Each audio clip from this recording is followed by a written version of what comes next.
আসসালামু আলাইকুম। আমার নাম মিরাজ এম সামান। বাংলাদেশের বার কাউন্সিলের এনরোলমেন্ট সম্পর্কে কিছু কথা বলা জরুরি হয়ে পড়েছে। আমি যেটা বলবো সেটা পুরোপুরি আমার ব্যক্তিগত মতামত। আপনাদের আমার সঙ্গে একমত হতে হবে এমন দাবি আমি করছি না। তবে আমার অনুরোধ থাকবে, যারা এই ভিডিওটি দেখবেন তারা ভিডিওটি সম্পূর্ণ উন্মুক্ত দৃষ্টিভঙ্গিতে নিয়ে দেখার চেষ্টা করবেন। বিষয়টি শুধুমাত্র আইন পেশার সাথে যারা যুক্ত তাদের জন্য নয়, বরং বাংলাদেশের প্রতিটি নাগরিকের জন্য প্রাসঙ্গিক। কারণ কোনো না কোনোভাবে আপনিও এর সাথে সরাসরি অথবা পরোক্ষভাবে যুক্ত। শুরুতেই আমাদের শ্রদ্ধেয় অ্যাটর্নি জেনারেল আসাদুজ্জামান স্যারের একটি বক্তব্য আমরা শুনে নিই। আমাদের প্রফেশনাল ডেভেলপমেন্ট খুবই জরুরি। এখানে আমার অনেক সহকর্মীরা আছেন, হয়তো মাইন্ড করতে পারেন।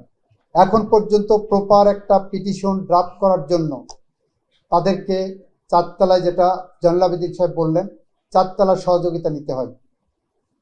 ইন্ডিপেন্ডেন্ট 10 বছর 15 বছর প্র্যাকটিস হয়ে গেছে, ইন্ডিপেন্ডেন্টলি একটা প্রপার গ্রাউন্ড এখন পর্যন্ত আর্টিকুলেট করতে পারছেন না। বাংলাদেশের বার কাউন্সিল এনরোলমেন্ট পেতে হলে 3 ধাপের পরীক্ষায় উত্তীর্ণ হতে হয়। প্রতি বছর প্রায় 60 থেকে 70 হাজার পরীক্ষার্থী অংশ নেয়। এদের মধ্যে 4 থেকে 5 হাজার পরীক্ষার্থী এনরোলমেন্ট পরীক্ষায় পাশ করে। এখন আমার প্রথম প্রশ্ন, এই 3 ধাপ পরীক্ষা পেরোনোর পরও কেন অধিকাংশ আইনজীবী একটা গ্রহণযোগ্য পিটিশন খসড়া করতে পারে না? যার বার কাউন্সিলের সদস্য আছেন, আপনারা আমাদের অভিভাবক। আপনারা কি কখনো নিজেকে জিজ্ঞাসা করেছেন কেন এই এনরোলড আইনজীবীর বড় একটা অংশ স্ট্যান্ডার্ড পিটিশন লিখতে ব্যর্থ হন? আমার মতে এর উত্তর একটাই, Bangladesh bar council enrolment process. শ্রদ্ধেয় আসাদুজ্জামান স্যারের আরেকটা বক্তব্য আমরা একটু শুনে নিই। যারা ঢুকছেন, অত্যন্ত দুঃখের সাথে জানাচ্ছি, গতবার আমি যখন ভাইবা বোর্ডে বসেছি, আমি 5 দিন বসলাম। 5 দিনে সর্বসাকুল্যে ব্যারিস্টার এবং পাবলিক ইউনিভার্সিটি থেকে পাশ করা সংখ্যা 20 জনের বেশি আমি পাইনি সর্বসাকুল্যে। এখন আমার দ্বিতীয় প্রশ্ন, কেন পাবলিক বিশ্ববিদ্যালয়ের শিক্ষার্থী বা ব্যারিস্টাররা লাইসেন্স পাচ্ছেন না? তারা কি আসলেই এতই অযোগ্য? উত্তর, বাংলাদেশ বার কাউন্সিল এনরোলমেন্ট প্রক্রিয়া। একটু চিন্তা করে দেখেন, এনরোলমেন্ট প্রক্রিয়ায় কেমন ধরনের প্রশ্ন করা হয়।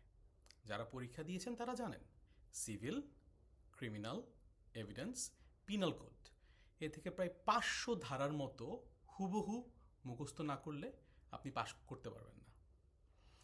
আমি সারা জীবন দেখে এসেছি, একজন আইনজীবীর কাজ হলো আইন বোঝা, আইন ব্যাখ্যা করা, বিশ্লেষণ করা, প্রয়োগ করা। ধারা মুখস্থ করার সাথে একজন আইনজীবীর কোনো সম্পর্ক নেই, ধারা বোঝার সাথে আছে। বাংলাদেশে বর্তমানে 11,000-র বেশি সক্রিয় আইন আছে এবং 35,000-এর বেশি ধারা রয়েছে। কে এই ধারাগুলো মুখস্থ রাখবে বলেন? এটা কি বাস্তবসম্মত? এখন আপনাদের কাছে আমার তৃতীয় প্রশ্ন, ধারা মুখস্থ করার সাথে একজন আইনজীবীর দক্ষতার কি সম্পর্ক? মুখস্থ বিদ্যার মাধ্যমে একজন আইনজীবীর মানদণ্ড কি যাচাই করা সম্ভব? যারা বড় বড় আসনে বসে আছেন তারা সবাই বলে থাকেন বাংলাদেশের আইন ব্যবস্থাকে আন্তর্জাতিক মানে উন্নয়ন করতে হবে। এখন আমার শেষ প্রশ্ন, তাহলে গত 10 বছরে কতজন বাংলাদেশি আইনজীবী অথবা legal scholar Harvard, Oxford, Cambridge university প্রেসের মতো জায়গায় তাদের ওপিনিয়ন অথবা তাদের স্কলারলি আর্টিকেল পাবলিশ করেছেন? আমি খুঁজে পাইনি। আমি গুগল সার্চ করেছি, বাট আমি অ্যাকচুয়ালি খুঁজে পাইনি। অন্যদিকে আপনি দেখেন, গত 10 বছরে আমাদের পাশের দেশ ইন্ডিয়া থেকে 100-রও বেশি ল স্কলার তাদের গবেষণা প্রকাশ করেছেন অনলি অক্সফোর্ড ইউনিভার্সিটি প্রেসে। এটা কেন? কারণ আমাদের এনরোলমেন্ট ও আইন শিক্ষার মানদণ্ড এখন আন্তর্জাতিক মানের বাইরে। একজন ভালো আইনজীবীর ওপর দেশের মানুষের ভবিষ্যৎও নির্ভর করে, তাই সাধারণ নাগরিকদেরও এই বিষয়ে সচেতন হওয়ার প্রয়োজন আছে। শেষে আমি বর্তমান বার কাউন্সিলের সদস্যদের ধন্যবাদ দিতে চাই। কমপক্ষে তারা এই কন্ট্রোভার্সিয়াল একটা টপিক নিয়ে কথা বলার সৎ সাহস দেখিয়েছেন। এর আগে এই ইস্যু নিয়ে কেউ খোলাখুলি কথা বলতে চাইতেন না। আমি আশা করি আপনারা শুধু কথা বলেই শেষ থাকবেন না, পরিবর্তনের সৎ সাহসও দেখাবেন। Thank you.